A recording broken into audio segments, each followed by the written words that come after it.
Hey everybody, welcome back to City Zoo. In this episode, we are building a yak enclosure, and I had a no, there's not a lot to go off for yak enclosures because it's mainly just a fence with a dirt pit or just like a very dirty environment in the middle. So in order to like spice things up, I added a little bit of greenery, but I don't think it turns out like too distracting. It's still mostly dirt, and you'll see that blue squiggly line. That was supposed to be a creek continuing from the mountain lion enclosure, but I ended up completely forgetting about it. So it just gets paved over with dirt. And then I was doing a bit of landscaping here, and then getting the circle down because I wanted to have like a separation with the buffaloes because one of them was like sick or maybe it was like mating season or something to be able to like separate one of the yaks from the herd would be very helpful. And I would also imagine that at nighttime they would close off the gates so the yaks can still go outside because I didn't really add doors on the yak house because I don't think it needs doors as yaks have like very thick winter coats. So I thought it would be fine. And then with this dirt texture, it was just way too noisy. And then I remembered that dried mud exists in the game, so I used that instead. But yeah, I had a lot of fun making this habitat. It was a lot of just like placing the same blocks over and over and over again. But in the end, it turned out pretty good, so I guess it was worth it. Although in future, I would kind of like to follow my plan a little bit more, as without that creek, it does turn out really boring. But I guess that's kind of true to real life yak enclosures, just being all dirt. And I find it quite easy at the same time very difficult to make enclosures in Minecraft. As sure, you could just make like a big boring dirt patch, and that would be very accurate to real life. But I feel like you should probably do something a little bit more than that because that seems really boring. Like I did as much as I could with a dirt patch. I mean, I guess I could have added like a guardrail so the yaks can't get to it, and then I could add a tree. But I'm gonna have this entire enclosure surrounded by trees, which like that's the way you're gonna have to, or that's the way you have to decorate big animal habitats is just by putting the decorations around the habitat, not actually in it. Which I mean, I find kind of funny, but I suppose it makes sense because like in an elephant habitat, the elephants would just trample all the trees.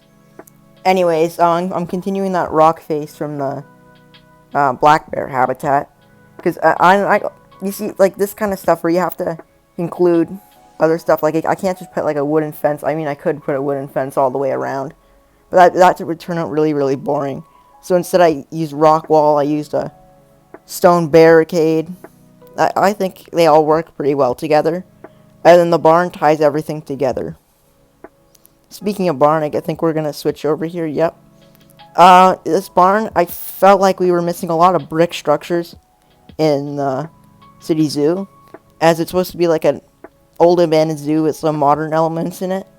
But I didn't feel like we had enough of that old abandoned stuff, so I added this, which the shed that you're seeing me build on the side right now was heavily inspired by the I think forest buffalo habitat.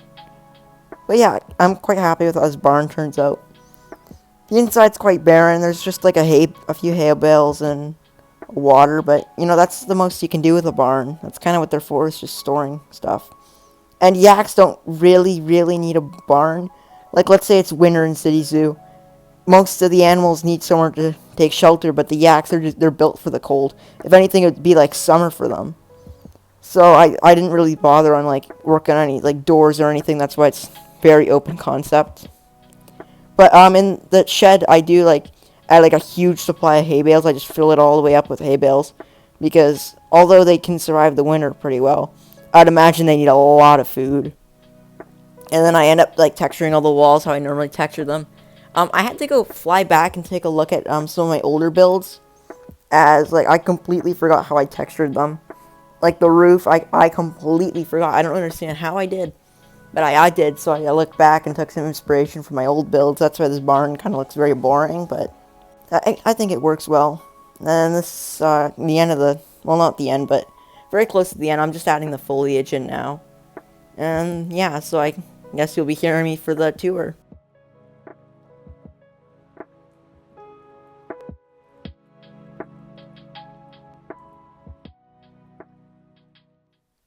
Hey everybody, welcome back. So, first we have this little shed on the side. Just a lot of, I told you I'd stack this thing with hay bales, but yeah, there's a lot in here. And then a little bit more here. This is where the camera was hovering, so that's why it's so flat over here. I'm actually quite surprised that some of the yaks actually managed to walk inside the barn, considering I spawned them over here. Yeah, this is the rest of the habitat. I think this gate system looks pretty good. I'd imagine you can just close it, and all the yaks would be in here for nighttime. I didn't really have to think about staff accessibility, as they can just go through this entrance. Kind of an oversight that that's the only entrance, but I'm sure it's fine. All this area will be covered in trees. I'll do all this off camera.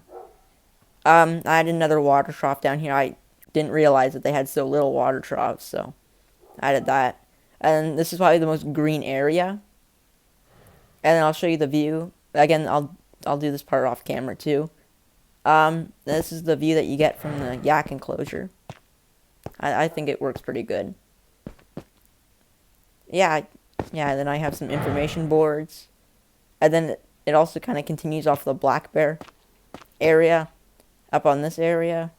Finally, this is finally, though, connected to the main path. And then, as I was saying, it connects up to the black bear area too. Another information board. And then you have information board here for the black bears.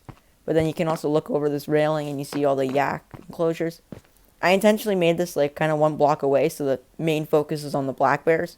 But you can also look to your right and see the yaks. Anyways, that's going to do it for this episode. I guess I'll see you guys next time.